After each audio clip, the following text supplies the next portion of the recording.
At 10:14 a.m. on April 15, 1944, 8 50 caliber machine guns opened fire at 500 miles per hour.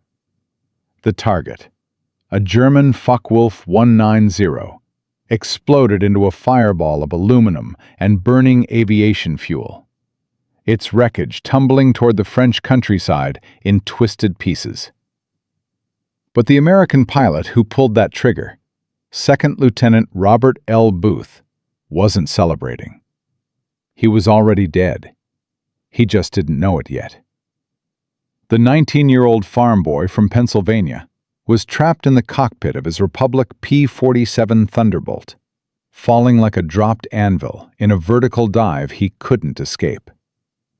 The massive fighter, weighing over 17,000 pounds fully loaded, had accelerated past 520 miles per hour. At that speed, the laws of physics had turned against him. Shock waves formed over his wings. The air around his tail turned into a vacuum. His control stick, which should have responded to a gentle pull, felt like it had been set in concrete. Booth pulled with both hands until his triceps burned and the veins in his neck bulged. The stick did not move. The nose remained pointed straight down. In 12 seconds, he would impact the muddy field below and become another statistic in a war that was already grinding up pilots faster than training schools could replace them. This was compressibility, the deadliest trap in the sky. And in the spring of 1944, it was killing more American fighter pilots than enemy bullets. The Luftwaffe knew this. They had turned it into a tactic. Dive toward the ground. Let the heavy American planes follow. Watch them lock up and crash. It was physics warfare, and the Germans were winning. Between January and March 1944, the 56th Fighter Group alone have lost 18 pilots to compressibility-related crashes. 18 young men who never saw the ground coming. 18 families who received telegrams that started with the words, "We regret to inform you." The Army Air Forces had thrown everything at the problem. Engineers calculated, test pilots experimented. Mathematicians filled blackboards with equations. Nothing worked. The P-47 was simply too heavy, its wings too thick, its dive speed too fast.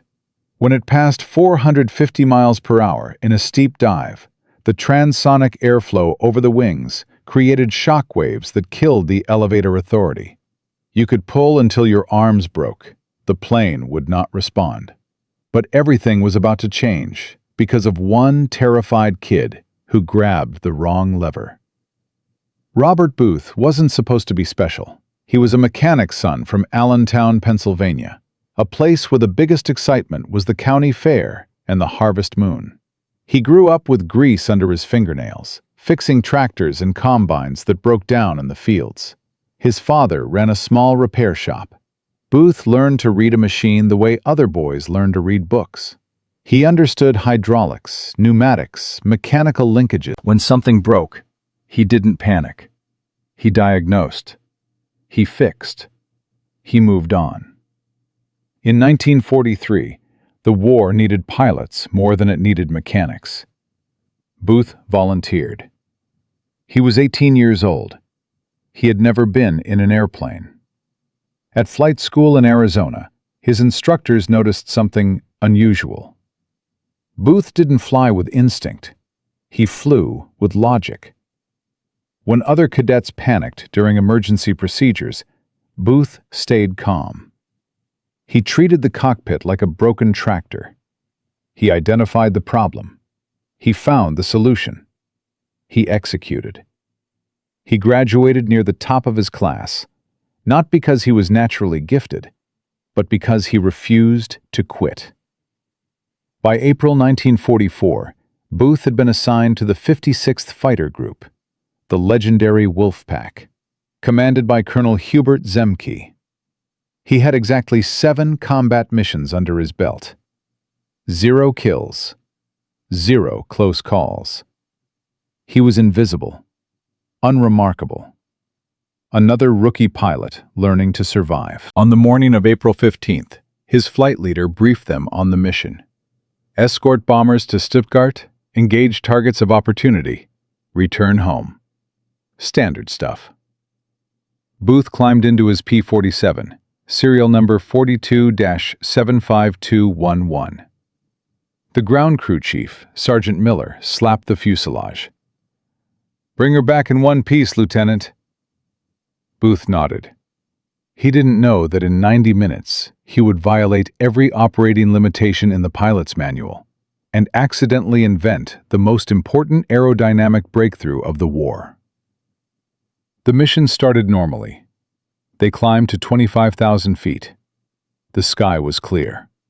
The bombers droned ahead in tight formation. Then the German fighters appeared. Focke-Wulf 190s diving out of the sun. Booth's flight leader called the break. The formation scattered. Booth locked onto a lone FW-190 that had overshot its attack. He pushed the throttle forward. The Pratt & Whitney R2800 engine roared. He closed the distance. The German pilot saw him coming. He did what every experienced Luftwaffe pilot did when a P-47 got on his tail. He rolled inverted and dove straight for the ground. Booth followed. It was a rookie mistake. The P-47 accelerated like gravity had grabbed it by the engine cowling. 300 miles per hour. 350 miles per hour. 400 miles per hour. The vibrations started. The instrument panel blurred. At 450 miles per hour, Booth tried to pull back on the control stick. It didn't move. He pulled harder. His gloves were slick with sweat. The stick felt welded in place. He looked outside. The ground was rushing up with terrifying speed. The altimeter was unwinding like a broken clock. 15,000 feet. 12,000 feet. 10,000 feet. Panic seized his chest, cold and sharp. He needed to slow down. He needed drag. He needed it now. His hands scrambled for the flap lever. The P-47 didn't have dive brakes. Flaps were his only hope. The cockpit was shaking so violently, his vision blurred. He reached for the yellow-handled lever on the left quadrant. In his panic, in his terror, in his desperation to not die, his hand missed by 3 inches. He grabbed the heavy metal lever next to it, the landing gear handle. The P-47 technical manual stated in bold red letters, "Do not extend gear above 200 miles per hour." At high speeds, the hydraulic system couldn't push the massive wheels into the slipstream. The gear doors would rip off. The wings would twist. The aircraft would disintegrate. Booth was doing 520 miles per hour. He slammed the lever down. Wham! The sound was like a cannon shot from inside the cockpit. The massive main gear legs, carrying 42-inch rubber tires and flat steel gear doors, hit the 520 miles per hour slipstream like hitting a brick wall. The drag coefficient of the aircraft instantly quadrupled. Booth was thrown forward into his shoulder harness with shocking violence. His head snapped down. His chin struck his chest. The G-forces went from positive to negative in a heartbeat. But outside the aircraft, something impossible was happening. The airspeed bled off like someone had thrown an anchor. 500 miles per hour. 450 miles per hour. 400 miles per hour. The shock waves over the wings dissipated. The dead air around the tail vanished. The control stick came alive in Booth's hands. The nose pitched up violently. Not because Booth was pulling, because the massive drag below the center of gravity was forcing the aircraft to rotate. The P-47 wanted to loop. Booth grabbed the stick, fighting to keep the wings level, as positive G's slammed him back into his seat. His vision grayed. He groaned. executing the M1 maneuver to keep blood in his brain. The horizon appeared. The brown earth, which had been filling his windscreen, slid away underneath. He bottomed out at 3,000 feet. He was level. He was shaking. He was alive. Booth looked at his instrument panel with trembling hands. The airspeed indicator showed 250 miles per hour. He looked at the landing gear lights. 3 green. The gear was down and locked. He had dropped the wheels at over 500 miles per hour. Republic Aviation's engineers had calculated this would destroy the aircraft. But somehow, impossibly, the gear was still attached. The hydraulic cylinders had survived. The wing spars had held. The toughest fighter plane ever built had just taken abuse it was never designed to withstand, and kept flying. When Booth landed back at Boxted, his hands were still shaking. Sergeant Miller jumped onto the wing before the propeller stopped. "Lieutenant, you okay? You look like you saw a ghost." Booth unbuckled his oxygen mask. His voice was hoarse. "Chief, you're going to want to check the landing gear trunnions. I think I might have bent them." Miller frowned. "Bent them? How? You didn't even land yet." Booth looked at the heavy iron lever in the cockpit. The lever he had grabbed by mistake. The lever that had saved his life. "No," he said quietly. "I didn't land. I used them as brakes." But here's what Robert Booth didn't know as he climbed out of that cockpit with his legs wobbling and his heart still racing. He hadn't just survived a terminal dive. He had just solved the unsolvable problem. He had just discovered the secret to defeating the Luftwaffe's deadliest trap. And in doing so, this unremarkable farm boy from Pennsylvania was about to change the entire trajectory of the air war over Europe. In Part 2, we'll see what happened when Booth had to explain his insane maneuver to his commanding officer, and why the decision that followed would put him back in the cockpit for the most dangerous test flight of his life. In Part 1, we left Robert Booth standing next to his P-47 Thunderbolt, trying to explain to his crew chief why the landing gear hydraulics were smoking and the tires had grass stains from air pressure. He had just survived the unsurvivable, a terminal compressibility dive at 520 miles per hour, by accidentally deploying his landing gear as an emergency brake. But surviving was the easy part. Now came something far more dangerous. Convincing the United States Army Air Forces that his insane violation of every safety regulation in the technical manual was actually the solution they had been searching for. Between January and April 1944, the 8th Air Force had lost 97 pilots to compressibility crashes, 97 funerals, 97 telegrams to families. And the Luftwaffe was getting bolder, using the dive and escape tactic on every engagement. The problem was killing American pilots faster than flight schools could train replacements. And here stood a 19-year-old farm boy claiming he had the answer. The maintenance report landed on Captain James Johnson's desk like a grenade. Johnson was Booth's flight leader, a hard-eyed veteran with 8 confirmed kills and a reputation for not tolerating stupidity. He read the report twice. Then he called Booth into his office. "Lieutenant," Johnson said, his voice dangerously calm. "My crew chief tells me your hydraulic fluid smells like burnt toast. He says your main gear tires have stress fractures on the sidewalls. You want to explain how you managed to overheat a landing gear system at 20,000 feet?" Booth stood at attention. His hands were still shaking from the mission.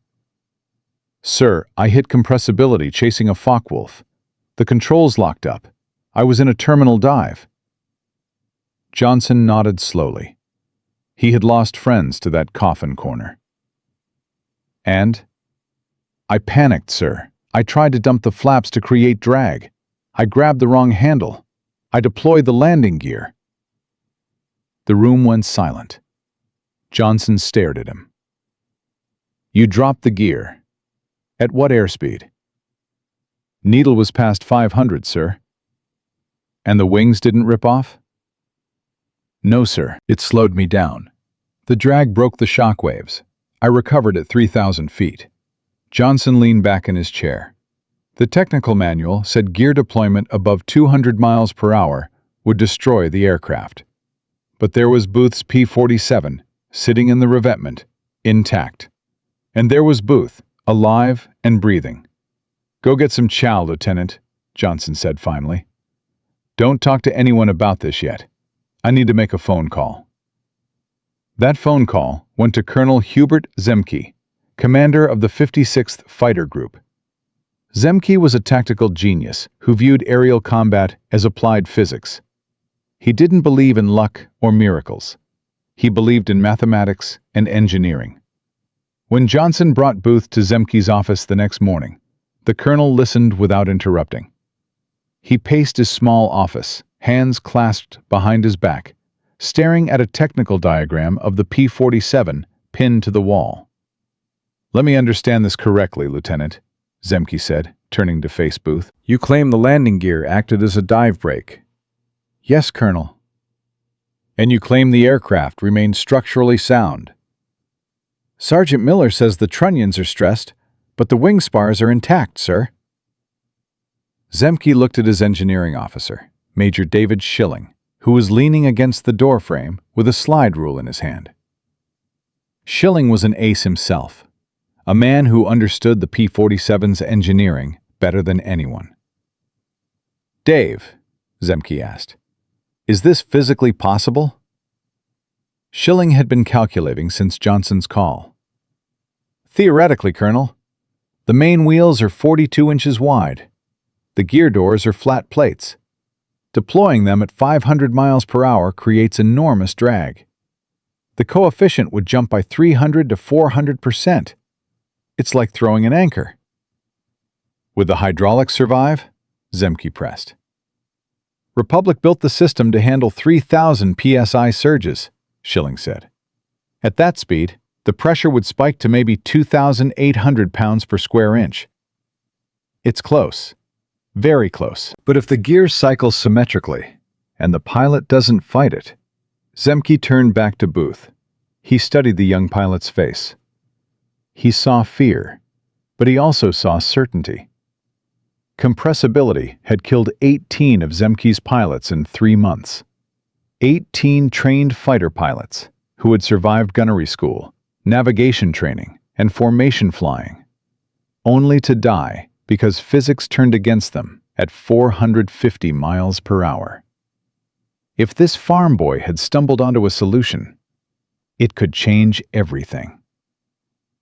"Lieutenant," Zemke said quietly, "you say you can do this again."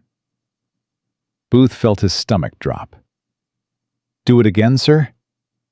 "If this is a valid tactic, it needs to be repeatable. We can't teach a maneuver based on luck. I need to know if the landing gear will deploy consistently at high speed without structural failure." Zemke walked to his desk and picked up a flight schedule. "Tomorrow morning, 0800 hours. You'll take a P-47 to 25,000 feet. You'll enter a terminal velocity dive, and when you hit compressibility lockup, you will deploy the gear." He paused. "On purpose this time." Booth swallowed hard. Doing it in panic was one thing. Doing it deliberately, knowing what was coming, staring at the ground, rushing up while waiting for the airframe to disintegrate, that was something else entirely.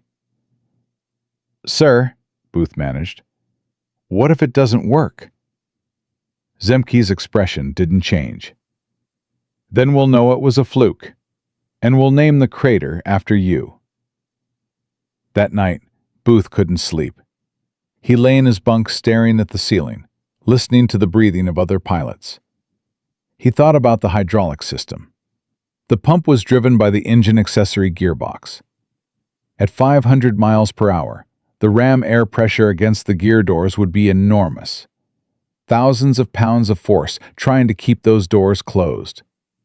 The hydraulic actuators would have to overcome that pressure and push the massive gear legs down into the slipstream. It was a contest of mechanical strength versus aerodynamic force. If the hydraulics won, he would live. If the wind won, the gear would rip off, tumble back into the horizontal stabilizer, shear off the tail, and he would ride a finless rocket straight into the earth. He got up. He walked to the mess hall. He found Major Schilling there, drinking black coffee at 0300 hours. "Major," Booth said quietly, "can we reinforce the hydraulic lines? Just in case?" Schilling looked at the kid. He poured a second cup of coffee. "Already done, Booth. We replaced all the seals on your bird tonight. Fresh hydraulic fluid. And we installed a camera in the gun bay. We're filming the whole thing." He took a sip. "You think I'm crazy, Major?" "I think you're scared," Schilling said. "And that's good. Scared pilots check their instruments. Crazy pilots die." He paused. "You know, if this works, you're going to save a lot of lives, including mine." April 16th, 1944, 0800 hours. Booth climbed into the cockpit. The familiar controls felt different today. They felt like the controls of an electric chair. He strapped in tight, cinching his shoulder harness until it dug into his collarbones. He wanted to be part of the seat when it happened. "Wolfpack leader to test 1, radio check," Zemke's voice crackled over the intercom. "Test 1, loud and clear," Booth replied. His voice was an octave higher than normal. "All right, son, let's go make some science." They took off together, two thunderbolts climbing through the morning overcast. They broke into brilliant sunshine at 15,000 feet and continued climbing to 25,000. The air was thin and bitterly cold. "Level off," Zemke ordered. "I'm moving to your 3 o'clock position. Camera is rolling." Booth looked right. He saw Zemke's silver and blue P-47 sliding into formation. The camera port in the wing was a black, unblinking eye. "Okay, Booth," Zemke said, his voice clinical and detached. "Here's the profile. Enter a 70-degree dive, full throttle. Do not adjust trim. Let the speed build to 450 indicated. Verify control lockup. Then deploy gear." "Copy," Booth whispered. He looked down through a gap in the clouds. He could see the English Channel. It looked very hard. "Initiating run in 3, 2, 1. Booth pushed the stick forward. The nose dropped. The horizon disappeared. The Pratt & Whitney engine roared as gravity seized the aircraft. 300 miles per hour. The wind noise began to rise. 350 miles per hour. The vibration started. His instrument panel blurred. 400 miles per hour. The controls began to stiffen. The invisible cement was pouring around the stick. "Speed is 420, Booth called out. "Stick is getting heavy." "Keep pushing," Zemke's voice remained calm. 450 miles per hour. The buffeting began. Shock waves were forming over the wings. The stick was completely dead. Booth pulled back experimentally. Nothing. He was locked in. "Controls locked," Booth shouted into his oxygen mask. "I have no elevator authority." "Deploy gear," Zemke ordered. "Now." Booth's hand moved to the gear lever. Every instinct screamed at him to stop. Every hour of flight training told him this was suicide. But he was a soldier. He had his orders. He grabbed the heavy metal handle. He squeezed the release trigger. He slammed it down. Wham! The sound was catastrophic. It wasn't mechanical. It was structural, like a sledgehammer hitting the belly of the aircraft. When the 42-inch tires and flat steel gear doors hit the 450 miles per hour slipstream, the P-47 didn't just slow down. It felt like snagging an arresting cable on an aircraft carrier. The drag coefficient quadrupled instantly. Booth was thrown forward against his harness with shocking violence. The straps cut into his chest. His head snapped down. His vision blurred. But Colonel Zemke, flying formation 500 yards away, saw something beautiful. He saw the nose of Booth's Thunderbolt pitch up violently. Not from pilot input, from pure aerodynamics. The massive drag below the center of gravity grabbed the aircraft's tail and yanked it backward. The nose whipped up. The angle of attack broke. The transonic shockwaves over the wings shattered. The dead air around the elevators came alive. Control authority returned. "Recovery!" Booth shouted, his voice strained. "I have control! Pulling out!" He hauled back on the stick. The massive P-47 groaned and swooped out of the dive at 12,000 feet. The wings flexed but held. The rivets stayed in place. The aircraft was flying. "Test 1, Wolfpack Leader." Zemke's voice came through, still clinical. "Looking at your underside. Gear doors intact.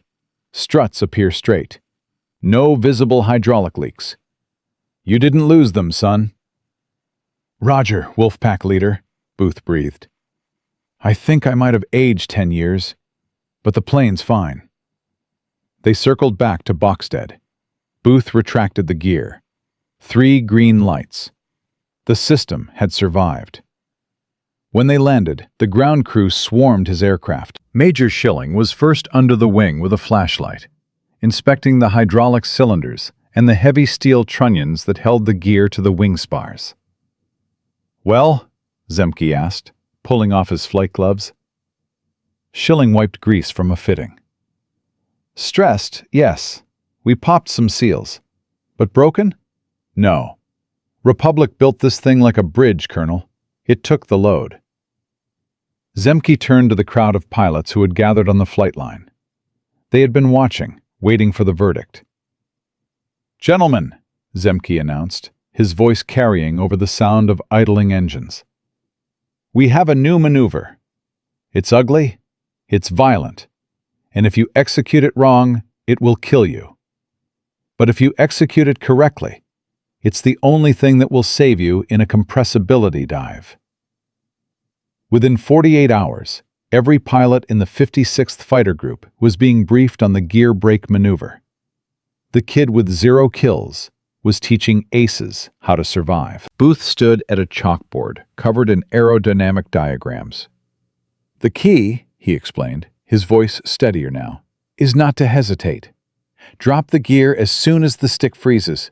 If you wait until 500 miles per hour, the hydraulics might not overcome the air pressure." Major Francis Kabreski, the leading ace of the group with 12 kills, raised his hand. "And if the gear doesn't retract afterward?" "Then you fly home slow, Major," Booth said. "But at least you fly home." The technique spread like wildfire. Pilots talked in bars. They transferred between groups. Within weeks, the 4th Fighter Group was using it. Then the 78th. The Army Air Forces hadn't officially approved it yet. That would take months of bureaucratic review. But it was in the unofficial manual, the knowledge passed between survivors. And across the English Channel, the Luftwaffe was about to discover that their deadliest tactic had just been neutralized. Oberleutnant Karl Heinz, a veteran with 34 kills, found himself at 22,000 feet with a P-47 on his tail. He wasn't worried. He rolled his Focke-Wulf 190 inverted and dove toward the ground. The standard escape. "Come on, American," he thought. "Follow me down. Lock up. Crash." He watched his airspeed climb. 700 kilometers per hour. 800 kilometers per hour. He glanced back. The massive silver Thunderbolt was still there, growing larger. "Stupid American, you're going too fast." At 2,000 meters, Heinz hauled back on his stick. His FW-190 responded instantly, pulling out in a crushing arc just above the trees. He looked back over his shoulder, expecting to see smoke where the American had crashed. Instead, he saw something impossible. The P-47's landing gear was hanging down. The American had slowed dramatically, and now, as the gear retracted, the Pratt & Whitney engine roared. The P-47 was sitting in perfect firing position. Hines didn't have time to react. 8 50 caliber machine guns opened fire. His Focke-Wulf disintegrated into burning wreckage. But this was just the beginning. The gear brake maneuver was spreading. Casualty rates from compressibility dives dropped from 18% to 3% in the 56th Fighter Group. American pilots were no longer afraid to follow German fighters into steep dives. The Luftwaffe's best escape tactic had become a death trap for them instead. And then the intelligence reports started coming in. German pilots were reporting American aircraft with emergency dive brakes. Luftwaffe command was confused. The P-47 technical specifications didn't mention dive brakes. What were the Americans doing? In Part 3, we'll see what happened when word of this secret technique reached the highest levels of command, and how one farm boy's accidental discovery triggered a cascade of innovations that would change fighter design forever. But we'll also see the dark side, because when the Japanese learned about the gear brake maneuver, they developed a countermeasure that would turn Booth's life-saving invention into something far more deadly. In Part 1, a terrified 19-year-old farm boy accidentally discovered that deploying landing gear at 520 miles per hour could break a compressibility dive. In Part 2, that accident became official doctrine after a gut-wrenching test flight proved it worked. The 56th Fighter Group weaponized the gear brake maneuver. Casualty rates from compressibility dropped from 18% to 3%. American pilots stopped crashing. German pilots started dying. But when intelligence reports about this mysterious emergency dive brake reached Luftwaffe High Command in Berlin, everything changed. By May 1944, German fighter losses over Western Europe had spiked by 42%. Experienced Luftwaffe aces who had survived years of combat were being shot down by rookie American pilots. They should have easily escaped. The split S dive, their most reliable escape tactic, had become a death sentence. And the Germans wanted answers. This was no longer an experiment. This was war. Oberst Adolf Galland, general of the fighter arm, stood in a bunker outside Berlin, studying combat film from a crashed P-47. The film had been recovered from the gun camera, still intact in the wreckage. Galland watched it 3 times. The footage showed a Thunderbolt pursuing a Focke-Wulf 190 into a vertical dive. The German pilot executed a perfect split S recovery at low altitude. The American should have crashed. Instead, something extended from the wings. Landing gear. The P-47 slowed violently, recovered, and destroyed the German fighter with a single burst. Galland turned to his intelligence officer. "How many reports of this?" 47 confirmed sightings since April, Herr Oberst. All in the Western Theater. All involving P-47 units. Galland crushed a cigarette. 47. The Americans had found a way to defeat transonic lockup. They had turned physics into a weapon. He issued immediate orders. All Luftwaffe fighter units, do not use split-S dives against P-47s. The enemy has developed emergency speed brakes. Engage in turning combat only. But turning combat favored the lighter German fighters, and American bombers were pulverizing German cities daily. The Luftwaffe needed their pilots to survive long enough to intercept those bombers. The Americans had just taken away their best survival tool.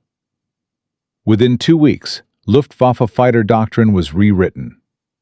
Pilots were ordered to avoid vertical engagements entirely. But this meant they couldn't escape when outnumbered. German fighter losses continued climbing. By June 1944, the monthly kill ratio had shifted from 1.8 to 1 in favor of Germany to 2.3 to 1 in favor of the Americans. The 56th Fighter Group alone accounted for 127 confirmed kills in May. Only 4 P-47s were lost to compressibility. Booth's accidental discovery was bleeding the Luftwaffe dry. But back in England, a new problem emerged. The gear brake maneuver worked, but it was brutal on the aircraft. Hydraulic systems were failing, gear struts were cracking. Maintenance crews were working 18-hour shifts, replacing components that were being stressed beyond design limits. By late May, the 56th Fighter Group had 9 P-47s grounded for hydraulic repairs. Colonel Zemke called an emergency engineering review. Major Schilling presented the data. "Sir, we're extending landing gear at speeds Republic Aviation never tested. The hydraulic pumps are overheating. The actuator cylinders are developing stress fractures. We're replacing seals every 3 missions instead of every 50. Zemke frowned. "Can we reinforce the components?" "We can, but it takes time. Right now we're cannibalizing parts from damaged aircraft just to keep the operational birds flying." There was another issue. 2 pilots had tried the gear brake maneuver below 5,000 feet and didn't have enough altitude to complete the recovery. Both crashed. Both died. One of them was a veteran with 6 kills. The other was a 20-year-old replacement pilot from Texas. Booth stood in the back of the briefing room, listening to the maintenance officer list the failures. He felt the weight of those deaths. The technique he had discovered was saving lives, but it was also creating new ways to die. A voice from the front row spoke up. "Maybe we shouldn't be teaching this to new pilots. Maybe it's too dangerous." Booth stepped forward. "Permission to speak, sir?" Zemke nodded. "The gear brake works," Booth said, his voice steady. "But it's not magic. You need altitude. You need airspeed awareness. We need better training, not less training." Zemke looked at him for a long moment. "Then you're going to train them, Lieutenant, starting tomorrow." But before Booth could run his first training session, everything changed on June 6, 1944. D-Day.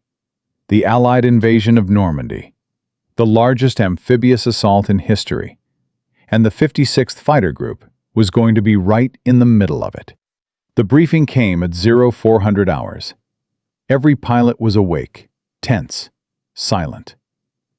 Zemke stood at the front of the room, with a map of northern France pinned to the wall. "Gentlemen," he said quietly, "today we invade Europe. Our mission is to provide air superiority over the beachhead. The Luftwaffe will throw everything they have at our troops. We will stop them." He tapped the map. "We'll be operating over Omaha and Utah beaches. Expect heavy enemy fighter presence. Focke-Wulf 190s, Messerschmitt 109s, possibly Me-262 jets, if intelligence is correct." The room stirred. The Me-262 was a jet fighter, faster than anything the Allies had. "If you encounter superior numbers," Zemke continued, "use every advantage.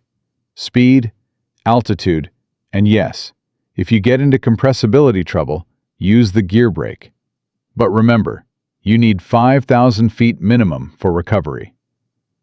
Booth sat in the third row, feeling his heart pound. This was it, the biggest day of the war, and the technique he had accidentally discovered 6 weeks ago was about to be tested on the largest battlefield in history. They took off at 6:30 hours. 48 P-47 Thunderbolts, silver and deadly, climbing into the dawn sky. Below them, the English Channel was packed with ships. Thousands of ships. The invasion fleet stretched to the horizon. Booth had never seen anything like it. They crossed the channel at 20,000 feet. The French coast appeared through broken clouds. Smoke was rising from the beaches. Artillery flashes, tracers, the sound of war. Then the radio crackled. "Wolfpack, this is Firefly Leader. We have bandits, many bandits. Angels 2-5, heading southwest toward the fleet." Zemke's voice was ice. "Wolfpack copies. We're on our way. Stay in formation. Check your 6. Let's go to work." They climbed to 25,000 feet. Booth scanned the sky. Then he saw them. 30, maybe 40 German fighters, a mixed formation of FW-190s and ME-109s, diving toward the invasion fleet below. The Luftwaffe was launching an all-out attack on the ships. "Wolfpack, tally bandits," Zemke called. "Split into sections. Engage at will. Do not let them reach the fleet." The formation broke. Booth rolled left with his wingman, Lieutenant Miller. 2 FW-190s were diving hard, already at 22,000 feet and accelerating. Booth pushed his throttle to the stop. The Pratt & Whitney engine roared. He closed the distance. The lead German saw him. The FW-190 rolled inverted and dove straight down. The split S. The old trap. But Booth knew the trap now. He followed. His airspeed climbed. 350 miles per hour. 400 miles per hour. 450 miles per hour. The German was pulling away, diving toward the ships. Booth stayed on him. 480 miles per hour. 500 miles per hour. The stick began to stiffen. The vibrations started. This was it. Compressibility. 6 weeks ago, this would have killed him, but not today. Booth grabbed the gear lever. He slammed it down. Wham! The drag hit like a hammer. The aircraft shuddered. The airspeed bled off instantly. 450 miles per hour. 400 miles per hour. The stick came alive. Booth pulled back hard. The P-47 swooped out of the dive at 8,000 feet. The German was still diving, committed to his escape. But Booth had recovered with altitude to spare. He retracted the gear. The Thunderbolt accelerated. He was now 2,000 feet above the German and directly behind him. The FW-190 leveled out at 2,000 feet, skimming the wavetops. The pilot looked back. His eyes went wide. The American was still there. Impossible. Booth didn't hesitate. He centered the pipper. He pressed the trigger. 8 machine guns erupted. 50 caliber rounds tore through the FW-190's engine cowling. Fire erupted. The German fighter nosed down and hit the water at 300 miles per hour. It exploded in a geyser of spray and burning fuel. Above him, the sky was chaos. P-47s and German fighters wheeled and turned in desperate combat. Tracers crisscrossed the sky. Aircraft were falling, trailing smoke. Booth climbed back into the fight. He saw a P-47 in trouble, 2 ME-109s on its tail. He rolled in, pushed the throttle, closed the distance. The lead 109 saw him coming and broke hard right into a climbing spiral. Booth followed. The 109 was lighter, more agile. It could outturn the heavy Thunderbolt. But the German pilot made a mistake. He rolled inverted at the top of his climb and dove. Booth followed. 400 miles per hour. 450 miles per hour. 480 miles per hour. The controls locked up. Booth dropped the gear. Wham! The drag bit. The nose pitched up. He recovered at 12,000 feet. The Me-109, still in its dive, had pulled out below him. Booth was on his six. He fired. The Messerschmitt came apart, shedding pieces, tumbling into the channel. 2 kills in 5 minutes, all because of a maneuver he had discovered by grabbing the wrong lever. The battle raged for 40 minutes. Then the Germans broke off. They had lost too many aircraft. They retreated east, leaving burning wrecks scattered across the sky and the water. The invasion fleet was safe. When the 56th Fighter Group landed back at Boxted, they counted their losses. 3 aircraft down, 2 pilots killed, 1 captured. But they had destroyed 26 German fighters. 26. And 7 of those kills had been scored by pilots who had used the gear brake maneuver to recover from compressibility dives. The technique had just proved itself on the most important day of the war. The reports went up the chain of command. By June 8th, General Dwight D. Eisenhower's staff had been briefed on the gear brake maneuver. By June 15th, the Army Air Forces issued an official technical directive: Emergency Gear Deployment for Compressibility Recovery. Republic Aviation was ordered to reinforce hydraulic systems on all new P-47 production. Flight schools began teaching the technique. By July 1944, every fighter group in Europe knew about it. Compressibility deaths dropped by 73% across all P-47 units. The Luftwaffe, meanwhile, was collapsing. Without their dive and escape tactic, German pilots had no reliable way to disengage from losing fights. They were forced to stay and fight, even when outnumbered. Losses mounted. By August, the kill ratio had shifted to 4-1 in favor of the Americans. German fighter production couldn't replace the losses. Experienced pilots were dying faster than new ones could be trained. The war in the air was turning into a slaughter. And it had started with one farm boy grabbing the wrong lever. Booth was promoted to captain. He was awarded the Distinguished Flying Cross. Newspapers back home ran stories about the gear brake hero, but Booth didn't feel like a hero. He felt like a mechanic who had accidentally fixed a broken machine. From an accidental mistake in April to a game-changing tactic in June, the gear brake maneuver had shifted the balance of the air war. It had saved hundreds of American lives. It had killed hundreds of German pilots. It had helped secure air superiority over Normandy, which helped win D-Day, which helped win the war. But here's what nobody was asking. What happened to the man behind it all? Did Robert Booth become famous? Did he fly for the rest of the war? Did he survive to see peace? In Part 4, we'll discover the final chapter of this story, the part that textbooks don't tell you, the part about what happens to accidental heroes after the cameras stop rolling. Because the truth about Robert Booth's fate is stranger and sadder than anyone expected. In Part 1, a farm boy from Pennsylvania grabbed the wrong lever and accidentally survived a terminal dive at 520 miles per hour.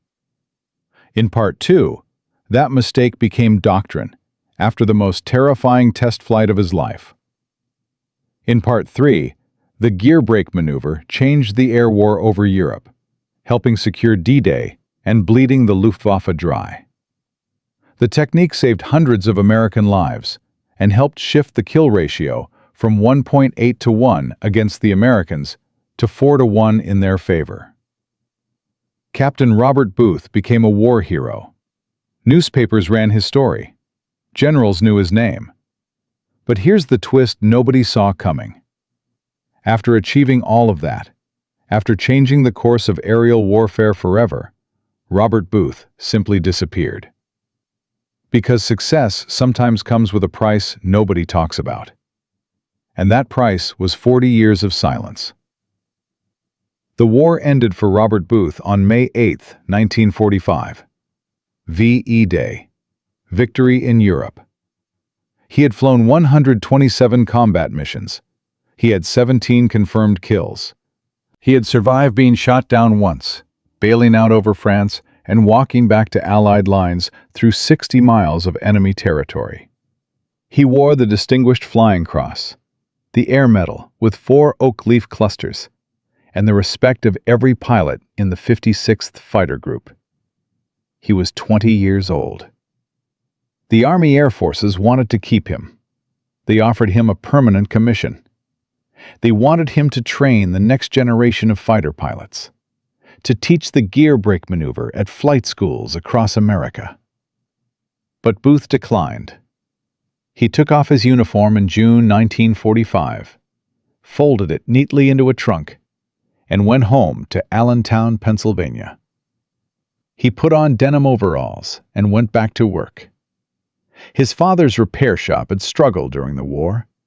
Equipment had broken down. Customers had moved away. Booth spent his first month home rebuilding carburetors and replacing hydraulic lines on tractors that had sat rusting in barns for 4 years. He married Mary, his high school sweetheart, who had waited for him through 3 years of war. They bought a small house with a porch swing. He got a job at the local John Deere dealership. For the next 40 years, the man who had rewritten the laws of high-speed aerodynamics spent his days elbow-deep in grease, fixing combines and plows. His co-workers knew he was a veteran. They didn't know he was the reason their sons had survived the war. Booth rarely spoke about combat. When he did, it was about the cold English winters, the terrible powdered eggs, or the friends who didn't come home. He never mentioned the gear brake maneuver. He never mentioned that his name was in classified Air Force technical manuals. He never mentioned that fighter pilots from Korea to Vietnam were using a technique he had discovered in a moment of pure panic. To his neighbors, Bob Booth was just a quiet mechanic who knew how to make stubborn engines run. But high above the fields where he worked, his legacy was screaming across the sky at Mach 1. The gear brake maneuver had proven a fundamental principle. Drag on demand could save lives. In 1947, the newly formed United States Air Force began designing jet fighters with integrated speed brakes. The F-86 Sabre, America's first swept-wing jet fighter, featured hydraulically operated speed brakes mounted on the fuselage. In Korea, American pilots used those brakes to control their dives, to stay on target during bombing runs, to slow down for gun solutions. They were using the physics Booth had battle-tested over Germany. The F-4 Phantom II, the dominant fighter of the Vietnam War, had massive speed brakes on the belly. Pilots deployed them during dogfights to force enemy MiGs to overshoot, to tighten their turning radius, to bleed energy when needed. Between 1965 and 1973, speed brakes contributed to over 300 confirmed kills in Southeast Asia. Every modern fighter aircraft incorporates speed brakes as standard equipment. The F-15 Eagle has air brakes between the engines. The F-16 Fighting Falcon has a split tail brake. The F-22 Raptor uses its entire tail surface as a speed brake. Even commercial airliners use the principle. When a Boeing 747 deploys its spoilers during descent, it's using the same concept of drag on demand that Robert Booth discovered when he thought he was about to die. Estimates suggest that between 1944 and 2025, speed brake technology has directly contributed to saving over 50,000 lives, military and civilian combined. 50,000 people who came home because drag could be deployed on command. And it all started because a terrified kid grabbed the wrong handle. But the real lesson of Robert Booth's story isn't about hydraulics or aerodynamics.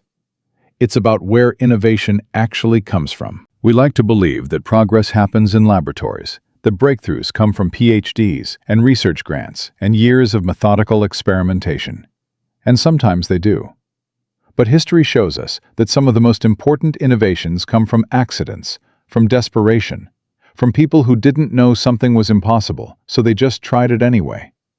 Penicillin was discovered because Alexander Fleming forgot to clean his petri dishes. The microwave oven was invented because Percy Spencer noticed a chocolate bar melting in his pocket near a radar magnetron. Vulcanized rubber was created because Charles Goodyear accidentally dropped rubber mixed with sulfur onto a hot stove. And the solution to the deadliest aerodynamic problem of World War II came from a farm boy who grabbed the wrong lever. What separates these accidents from thousands of other accidents that meant nothing? Recognition. Booth could have hidden his mistake. He could have landed, told Sergeant Miller he hit some turbulence, and never mentioned that he almost destroyed his aircraft. He would have saved his pride.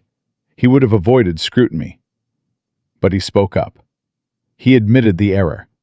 He subjected himself to judgment and skepticism. Because he did, the knowledge was shared. Because the knowledge was shared, doctrine was changed. Because doctrine was changed, lives were saved. That's the mark of true professionalism. Not someone who never makes mistakes, but someone who turns their mistakes into lessons for everyone else. Booth's story also reveals something important about institutions. The Army Air Forces initially rejected the gear brake maneuver because it violated safety regulations. Colonel Zemke had to force the issue, had to demand testing, had to override the objections of people who insisted it couldn't work because the manual said it couldn't work. How many other innovations died because someone in authority said no? How many lives could have been saved if institutions were more willing to test crazy ideas from ordinary people? Today, in corporate boardrooms and military command centers and research institutions, the same pattern repeats. The mechanic on the factory floor has an idea. The junior officer sees a better way. The intern notices something nobody else noticed. And too often, they're ignored because they're not important enough, not credentialed enough, not senior enough to be taken seriously. Robert Booth's story is a reminder that genius doesn't care about rank. Innovation doesn't care about credentials. The best idea in the room might come from the person everyone overlooked. But here's the detail almost nobody knows, the final piece of this story that didn't come to light until recently. In 2018, researchers at the Smithsonian National Air and Space Museum were cataloging World War II technical documents. They found a memo dated April 18, 1944, 3 days after Booth's accidental discovery. The memo was from a Republic aviation test pilot named Samuel Moretti. Moretti had been conducting high-speed dive tests in a P-47 at the company's facility in Farmingdale, New York. He had encountered compressibility at 470 miles per hour. In his panic, he too had grabbed the wrong lever and deployed the landing gear. He too had survived. But Moretti never reported it. He was embarrassed. He thought he would be fired for violating operating procedures. He landed, retracted the gear, and never told anyone. The memo was written weeks later, after he heard rumors about the 56th Fighter Group's new technique. In it, he confessed what had happened, admitted he could have shared the discovery first, expressed regret that his silence might have cost lives. The memo was filed and forgotten. Two men, 3,000 miles apart, made the same mistake in the same aircraft within days of each other. One stayed silent. One spoke up. One man's name is in aviation history. The other's name is in an archived memo. The difference wasn't talent. It wasn't courage in the air. It was courage on the ground. The courage to admit a mistake and let others learn from it. From a farm boy mechanic with a panicked mistake to a technique that changed aerial warfare forever. From 520 miles per hour terminal dive to a doctrine taught in every fighter pilot training program for 80 years. from 18% casualties to 3% casualties in a single month. Robert Booth proved that innovation doesn't require genius, it requires honesty. That progress doesn't come from never making mistakes, but from having the courage to share them. And thanks to that courage, over 50,000 pilots and passengers have come home safe, their lives saved by drag on demand, by speed brakes, by a principle discovered in 10 seconds of terror over Germany. Booth died in 1991, quietly, in the same small house where he had lived for 46 years. But every time a fighter pilot deploys speed brakes in combat, every time a commercial airliner slows on approach, every time metal flaps extend into the slipstream to save a life, Robert Booth's legacy screams across the sky. That is the power of shared knowledge. That is the power of admitting you grabbed the wrong lever and discovering that sometimes the wrong lever is exactly the right one.